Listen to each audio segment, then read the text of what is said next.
Hello and welcome to episode 2 of Grave Messages. I am your host, Cynthia, and today we are reading chapters 1 and 2 of The Dead Smile. Classified as a short story, The Dead Smile is a whopping 32 pages long and broken into 4 chapters. It is considered a classic in the horror genre, a must-read for fans of all that go bump in the night. Join me as we begin, and allow me to present to you The Dead Smile. Chapter 1. Sir Hugh Ockram smiled as he sat by the open window of his study in the late August afternoon. A curiously yellow cloud obscured the low sun, and the clear summer light turned lurid, as if it had been suddenly poisoned and polluted by the foul vapours of a plague. Sir Hugh's face seemed, at best, to be made of fine parchment, drawn skin-tight over a wooden mask, in which 2 sunken eyes peered from far within. The eyes peered under wrinkled lids, alive and watchful, like toads in their holes, side by side and exactly alike. But, as the light changed, a little yellow glare flashed in each. He smiled, stretching a pale lips across discoloured teeth, in an expression of profound self-satisfaction, blended with the most unforgiving hatred and contempt for the human doll. Nurse MacDonald, who was 100 years old, said that when Sir Hugh smiled, he saw the faces of 2 women in hell, 2 dead women he had betrayed. The smile widened. The hideous disease of which Sir Hugh was dying had touched his brain. His son stood beside him, tall, white, and delicate as an angel in a primitive picture, and though there was deep distress in his violet eyes as he looked at his father's face, he felt the shadow of that sickening smile stealing across his own lips, parting and drawing them against his will. It was like a bad dream, for he tried not to smile, and smiled all the more. Beside him, strangely like him in her wan angelic beauty, with the same shadowy golden hair, the same sad violet eyes, the same luminously pale face, Evelyn Warburton rested one hand upon his arm. As she looked into her uncle's eyes, she could not turn her own away, and she too knew that the deathly smile was hovering on her own red lips, drawing them tightly across her little teeth, while 2 bright tears ran down her cheeks to her mouth, and dropped from the upper to the lower lip. The smile was like the shadow of death, and the seal of damnation upon her pure young face. "Of course," said Sir Hugh very slowly, still looking out at the trees. "If you have made up your mind to be married, I cannot hinder you, and I don't suppose you attach the smallest importance to my consent." "Father!" exclaimed Gabriel reproachfully. "No, I do not deceive myself," continued the old man, smiling terribly. "You will marry when I am dead, though there is very good reason why you had better not, he repeated very emphatically, and he slowly turned his toad eyes upon the lovers. "What reason?" asked Evelyn in a frightened voice. "Never mind the reason, my dear. You will marry just as if it did not exist." There was a long pause. "2 gone," he said, his voice lowering strangely, "and 2 more will be 4, all together, forever and ever, burning, burning, burning bright." At the last words his head sank slowly back, and the little glare of his toad eyes disappeared under the swollen lids. Sir Hugh had fallen asleep, as he often did in his illness, even while speaking. Gabriel Ockram drew Evelyn away, and from the study they went out into the dim hall, softly closing the door behind them. Each audibly drew a breath, as though some sudden danger had been passed. As they laid their hands each in the other's, their strangely like eyes met in a long look in which love and perfect understanding were darkened by the secret terror of an unknown thing. Their pale faces reflected each other's fear. "It is his secret," said Evelyn at last. "He will never tell us what it is." "If he dies with it," answered Gabriel, "let it be on his own head." "On his head," echoed the dim hall. It was a strange echo. Some were frightened by it, or they said that if it were a real echo, should repeat everything, and not give back a phrase here or there, now speaking, now silent.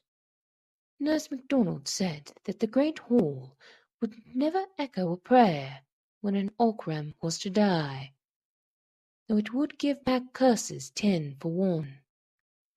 "On his head," it repeated quite softly, and Evelyn started and looked around. "It is only the echo," said Gabriel, leading her away. They went out into the late afternoon light and sat upon a stone seat behind the chapel, which had been built across the end of the east wing. It was very still. Not a breath stirred, and there was no sound near them. Only far off in the park the songbird was whistling the high prelude to the evening chorus. "It is very lonely here," said Evelyn, taking Gabriel's hand nervously and speaking as if she dreaded to disturb the silence. "If it were dark, I should be afraid." "Of what? Of me?" Gabriel's sad eyes turned to her. "Oh, no, never of you, but of the old Ockrams. They say they are just under our feet here in the north vault outside the chapel, all in their shrouds, with no coffins, as they used to bury them. As they always will, as they will bury my father and me. They say an Ockram will not lie in a coffin." "But it cannot be true." "These are fairy tales, ghost stories." Evelyn nestled nearer to her companion, grasping his hand more tightly as the sun began to go down.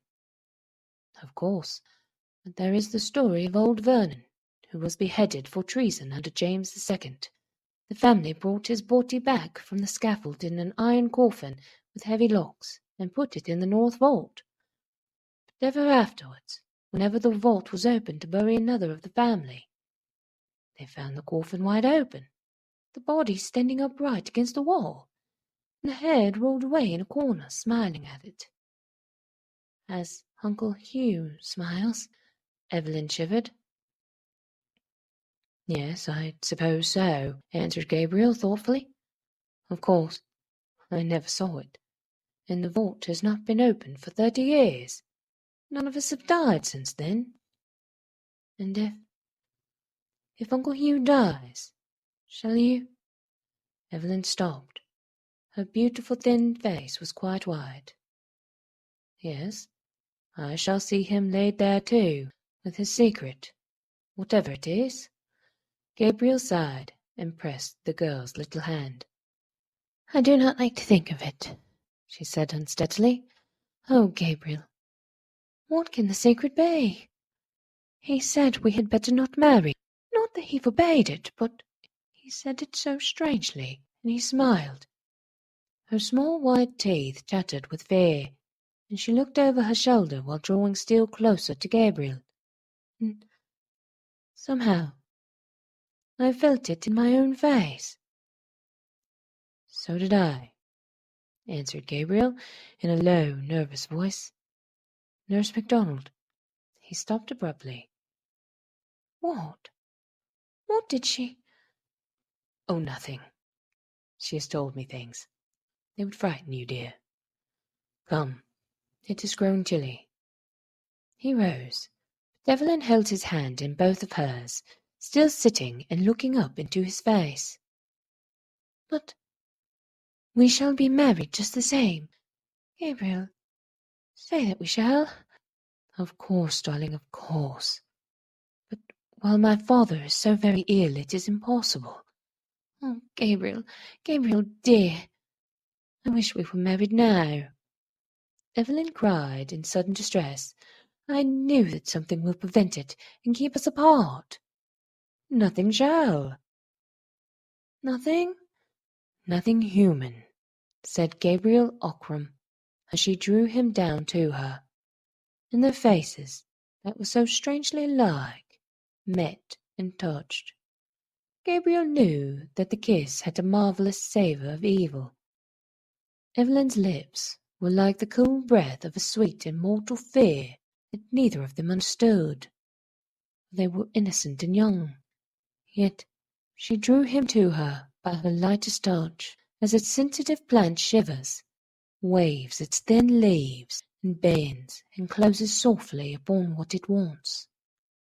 He let himself be drawn to her willingly, as he would even if her touch had been deadly and poisonous, for he strangely loved that half voluptuous breath of fear, and he passionately desired the nameless evil, something that lurked in her maiden lips. "It is as if we've loved in a strange dream," she said. "I fear the waking," he murmured. "We shall not wake, dear. When the dream is over, it will have already turned into death, so softly that we shall not know it. But until then—" She paused, her eyes seeking his, as their faces slowly came nearer. It was as if each had thoughts in their lips that foresaw and foreknew the other. "Until then," she said again, very low, her mouth near to his. "Dream till then," he murmured. Chapter 2. Nurse MacDonald slept, sitting all bent together in a great old leather armchair with wings, many warm blankets wrapped about her, even in the summer. She would rest her feet in a bag footstool lined with sheepskin, while beside her, on a wooden table, there was a little lamp that burned at night, and an old silver cup, in which there was always something to drink.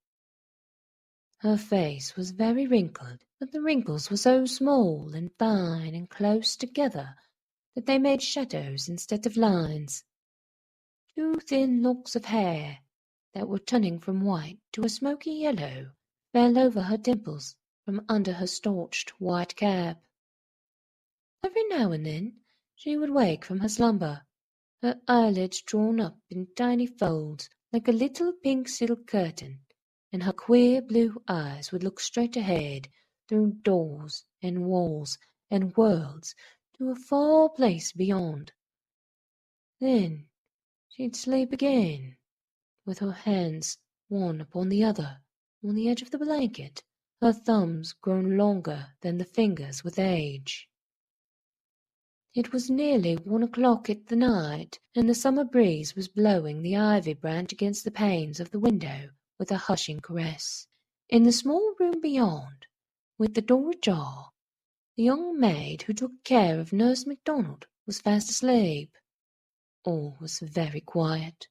The old woman breathed regularly, and her drawn lips trembled each time the breath went out. But outside the closed window there was a face. Violet eyes were looking steadily at the ancient sleeper.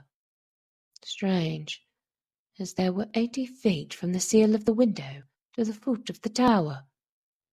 It was like the face of Evelyn Warburton, yet the cheeks were thinner than Evelyn's and as white as a gleam. The eyes stared, and the lips were red with life. They were dead lips, painted with new blood. Slowly, Nurse MacDonald's wrinkled eyelids folded back, and she looked straight at the face at the window. "Is it time?" she asked in her little, old, far-away voice. While she looked, the face at the window changed. The eyes opened wider and wider, till the white glared all around the bright violet, and the bloody lips opened over gleaming teeth. The shadowy golden hair surrounding the face rose and streamed against the window in the night, and in answer to Nurse MacDonald's question came a sound that froze the living flesh. It was a low, moaning voice, one that rose suddenly, like the scream of a storm. Then it went from a moan to a wail, from a wail to a howl, and from a howl to a shriek of the tortured dead. He who has heard it before knows, and he can bear witness that the cry of the banshee is an evil cry to hear alone in the deep night.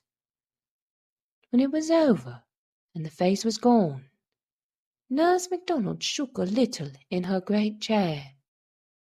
She looked at the black square of the window, but there was nothing more there, nothing but the night and the whispering ivy branch. She turned her head to the door that was ajar, and there stood a young maid in her white gown, her teeth chattering with fright. "It is time, child," said Nurse MacDonald. "I must go to him, for it is the end." She rose slowly, leaning her withered hands upon the arms of the chair, as the girl brought to her a woollen gown, a great mantle, and her crutch-stick. But very often the girl looked at the window and was unjointed with fear, and often Nurse MacDonald shook her head and said words which the maid could not understand. "It was like the face of Miss Evelyn," said the girl, trembling. But the ancient woman looked up sharply and angrily. Her queer blue eyes glared. She held herself up by the arm of the great chair with her left hand, and lifted up her crutch-stick to strike the maid with all her might. But she did not. "You are a good girl," she said, "but you are a fool. Pray for wit, child, pray for wit, or else find service in a house other than Ockram Hall. Now bring the lamp and help me up." Each step Nurse MacDonald took was a labour in itself, and as she moved, the maid's slippers clattered alongside. By the clacking noise the other servants knew she was coming, very long before they saw her. No one was sleeping now, and there were lights, and whisperings, and pale faces in the corridors near Sir Hugh's bedroom. Often someone would go in, and someone would come out, but everyone made way for Nurse MacDonald, who had nursed Sir Hugh's father more than 80 years ago. The light was soft and clear in the room. Gabriel Ockram stood by his father's bedside, and there knelt Evelyn Warburton, her hair lying like a golden shadow down her shoulder, and her hands clasped nervously together. Opposite Gabriel, a nurse was trying to make Sir Hugh drink, but he would not. His lips were parted, but his teeth were set. He was very, very thin now, and as his eyes caught the light sideways, they were as yellow coals. "Do not torment him," said Nurse MacDonald to the woman who held the cup. "Let me speak to him, for his hour is come." "Let her speak to him," said Gabriel in a dull voice. The ancient nurse leaned to the pillow and laid the feather weight of her withered hand, that was like a grown moth, upon Sir Hugh's yellow fingers, and she spoke to him earnestly, while only Gabriel and Evelyn were left in the room to hear. "Hugh Ockram," she said, "this is the end of your life, and as I saw you born, and saw your father born before you, I come to see you die. Hugh Ockram, will you tell me the truth?" The dying man recognized the little far-away voice he had known all his life, and he very slowly turned his yellow face. But he said nothing. Then she spoke again. "Hugh Ockram, you will never see the daylight again. Will you tell the truth?" His toad-like eyes were not yet dull. They fastened themselves on her face. "What do you want of me?" he asked, each word sounding more hollow than the last. "I have no secrets. I have lived a good life." Nurse MacDonald laughed, a tiny cracked laugh that made her old head bob and tremble a little, as if her neck were on a steel spring. But Sir Hugh's eyes grew red, and his pale lips began to twist. "Let me die in peace," he said slowly. But Nurse MacDonald shook her head, and her brown, moth-like hand left his and fluttered to his forehead. "By the mother that bore you, and died of the grief for the sins you have committed, tell me the truth." Sir Hugh's lips tightened on his discoloured teeth. "Not on earth," he answered slowly. "By the wife who bore your son and died heartbroken, tell me the truth." "Neither to you in life, nor to her in eternal death." His lips withered, as if the words were coals between them, and a great drop of sweat rolled across the parchment of his forehead. Gabriel Ockram bit his hand as he watched his father die. But Nurse MacDonald spoke a third time. "By the woman whom you betrayed, and who waits for you this night, Hugh Ockram, tell me the truth." "It is too late. Let me die in peace." His withering lips began to smile across his yellow teeth, and his toad-like eyes glowed like evil jewels in his head. "There is time," said the ancient woman. "Tell me the name of Evelyn Warburton's father. Then I will let you die in peace." Evelyn started. She stared at Nurse MacDonald, and then at her uncle. "The name of Evelyn's father," he repeated slowly, while the awful smile spread across his dying face. The light was growing steadily dim in the great room. As Evelyn looked on, Nurse MacDonald's crooked shadow on the wall grew gigantic. Sir Hugh's breath was becoming thick, rattling in his throat, as death crept in like a snake and choked it back. Evelyn prayed aloud, high and clear. Then something rapped at the window, and she felt her hair rise upon her head. She looked around in spite of herself, and when she saw her own white face looking in at the window, her own eyes staring at her through the glass, wide and fearful, her own hair streaming against the pane, and her own lips dashed with blood, she rose slowly from the floor and stood rigid for one moment before she screamed once and fell back into Gabriel's arms.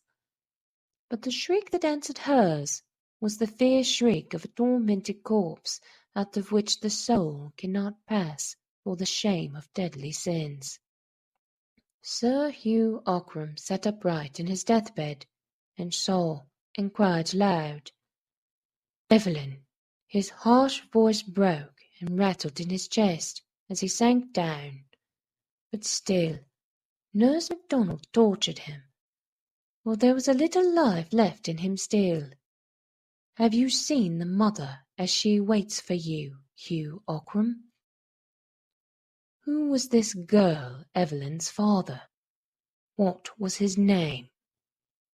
For the last time the dreadful smile came upon the twisted lips, very slowly, very surely now.